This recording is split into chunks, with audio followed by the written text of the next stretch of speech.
Today, we're diving into a topic that might stir up some mixed feelings, using the word family in the context of work. Now, I get it, not everyone loves the idea of mixing these two concepts, but just stick with me for a few because I believe when you use the word family, it shows that you really care about the people that you work with. My name is Sarah, and I'm the owner of You Are Rembert, and You Are Rembert encompasses the family values because Rembert is my maiden name, and I wanted to encompass those values because family is big, and I am on a mission to humanize the workplace because I truly believe that once you have a great team, you're going to be successful. Because as your business grows, your team is going to grow with you. And that is why we're here, because we want to build an effective team. And so let's get to it. Building an effective team isn't just about hitting goals. It's really about relationships. And no, I'm not saying you need to be best friends with the people that you work with, but having a relationship where there's mutual respect and understanding can really help grow and sustain your business. So I had a client once who cried during a call. All I wanted to do was just put my hands in the computer and just give her a big hug. And I showed her empathy. I let her express herself, and that built trust. So contrast to corporate, a lot of the times empathy is a foreign concept because everyone is just coming in, working, punching, the clock, doing the work, and not really caring. Because I've been there. I've been there. I've been in a business. I've worked under somebody that did not show the empathy, did not care about the people that they worked with. They just wanted to make sure that the numbers were getting hit, and it was like a revolving door. So blessing in disguise, I got let go, and I was able to start my own business. So it is soul crushing because we are all human and we want to be treated as such, right? Like you, as a business owner, you hire people for a reason because you want your business to grow. But in order for your business to grow, you have to build effective teams and actually kind of show that you have to really be there for the people that you work with. Okay, so enough with this banter, right? Because I can go on. And if you want me to go on and on, just let me know. And I can definitely make another video of some sorts where you can just hear me vent about all those things. So let's get into it here. So there are 5 reasons your team might not be performing. And you want to turn it around, right? You want to make sure that your team is not sucking, to say the least, because it's not that your team sucks, is that there needs to be something that you can improve on, right? So here are 5 reasons why your team might not be performing. Lack of clear goals. So have you ever played a board game and no one knows the rules? You just say, let's play this game, but what are we doing? What's the end goal? How do you win? All the things, right? So that's your team without clear goals. Everybody's wandering around what are we doing? I get that we are playing a board game, but how do you win? What are the rules? And to fix this, we can use SMART goals. Now, I'm pretty sure a lot of us heard this before, but are not entirely sure how to use it. And that's fine, because this is where, you have to set the goals and you have to make a plan. So SMART goals stands for specific, measurable, achievable, and relevant. Also time bound. So instead of saying do better, okay, great, I can do better, but you got to give me you got to clear that. What do I need to do better at? So you can say increase sales by 20% in quarter 3. That is right there. That is specific. It is measurable. It's achievable. It's relevant to what you're doing, and it's time bound. And then, or you can say you want to launch a new service by the end of June. Okay, that's specific. It's measurable because you want it. It's measurable and time bound because it's the end of June. This gives your team something to aim for and a way to measure success. So let's say that you're running a business and you say, I want 3 clients by the end of July. Now okay, that's specific. How are you going to measure that? And and is it achievable? Of course it's achievable. And is it relevant? Yes, because it's relevant to your business. You want those clients, right? So this is going to give you, again, something to aim for and a way to measure success. Poor communication. Oh my goodness, poor communication. Like this is I don't understand. Like I don't get it. Like I don't understand why there's so much poor communication within the workplace, because you have to be extremely clear on what you're communicating. You have to, like, with one word responses, a thumbs up to a text reply, like what is that? Like that is not communicating. So if your team's idea of communication is like one worded response emails, that's a problem, because misunderstandings are going to make things flop. So let's say that you have a project and you're working on this new client account and you're like, okay, well, we're supposed to set up onboarding for this client, right? Okay, great. But you have to be more clear and specific about it. Going back to the SMART goals, like, okay, we have to onboard this client by Friday by 2:00 with X, Y, and Z. Like this is what's in the onboarding process. So because you're being specific and you're giving a time on when the deadline is. So poor communication, how do you fix that? You want to have open communication, or you want to encourage regular check-ins.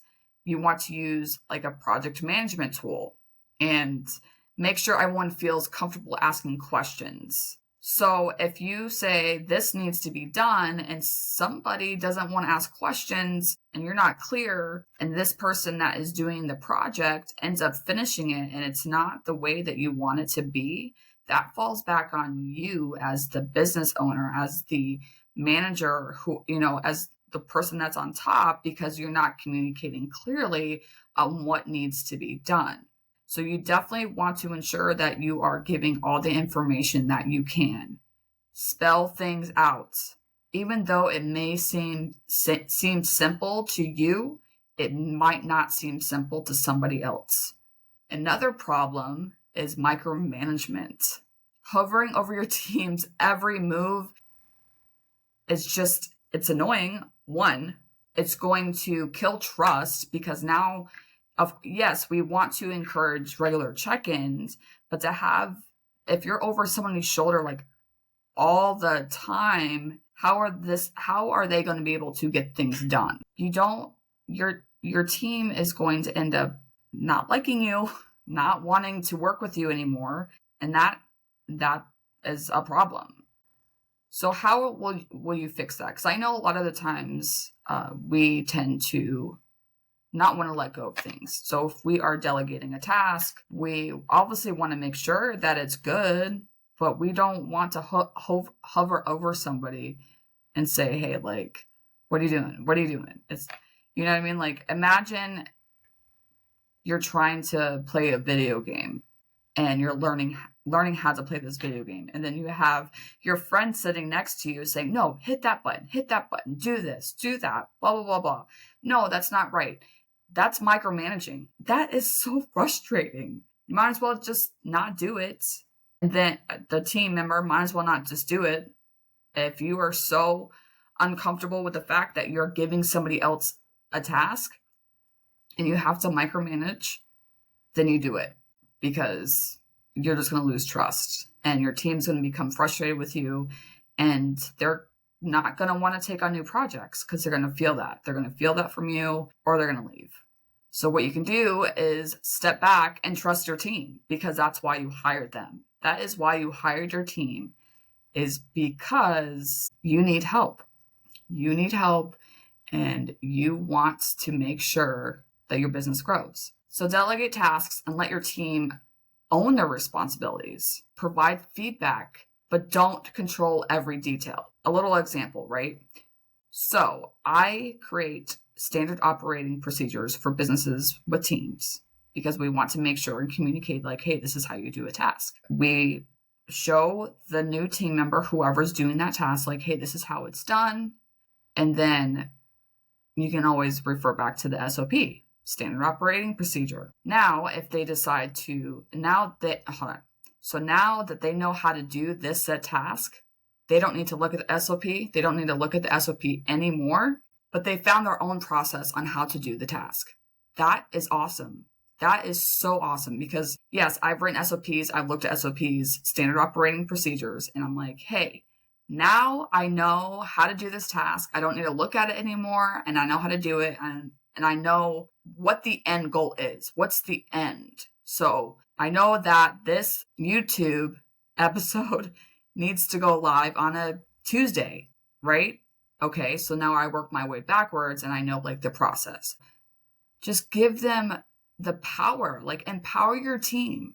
Again, this is why you hired somebody to help you, because if you're just going to micromanage, not communicate well, you might as well just do it by yourself. Another problem that comes with having effective teams and not building effective teams is the lack of recognition.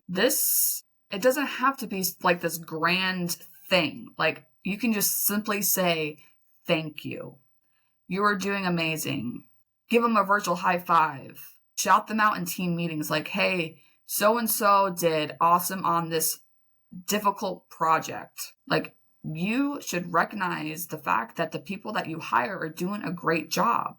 This is going to encourage them to keep going. This is going to encourage productivity. This is going to encourage other team members to say, hey, well, if I do great, I'm going to get recognition as well.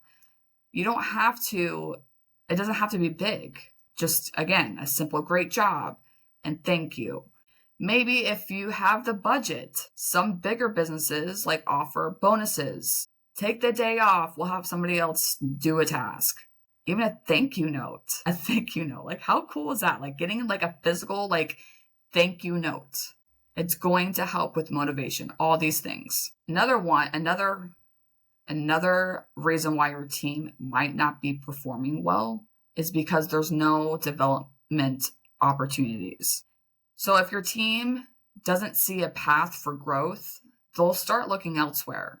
Now, this doesn't mean that you need to constantly promote, because there are going to be times when you can't promote.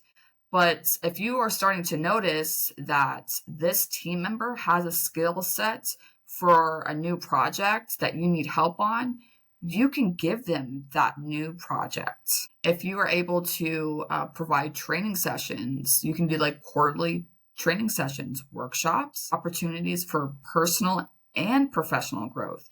You want to encourage continuous learning and show that it's not that you need to, like feel that you want to help your team grow, like professionally and personally. So I'm just going to do a little plug, a little like, hey, like when we're talking about personal and professional development. So I have a podcast with my co-host Dana, and we go into so much detail about soft skills, entrepreneur, like early stage entrepreneur information, personal and professional growth, all the things. And if you want to go ahead and listen to that, it's just audio podcast. I will definitely link that down in the description so that you can go check that out. And that can actually help your team. There's so many free resources out there. Like make sure that you're like, okay, well, what should I teach my team? Now, if I don't have the time to actually stand up and train or do a workshop, like find a podcast, find a book, whatever the case may be, and make it a team effort to do it all together. So your action plan, because I want to make sure that you can step away from listening to this and actually take action to improve. We're always going to improve all the time. You're going to look at something and realize that all of this may not work, but what can work? So your action plan is to make sure that you're setting clear goals, improve your communication, stop micromanaging. I know it's hard to let go. Let's not do that. Recognize efforts and providing development opportunities. So by tackling these issues head on, you're going to make a happier team. You want your team to thrive. You'll boost your team's performance and create a more engaged workplace. And who knows, you might start making more money within your business, because once you have a great team, it is reflected on the outside as well internally. Because as a business owner, of course, as a CEO, you created a business because you wanted to make more money. You wanted to make money. But in order to do that, you need to make sure that you have things set in place. I am so glad that you guys have stayed until the end of this. I appreciate it. So thank you. Thank you. And if you found this helpful, share with your network. See you next time.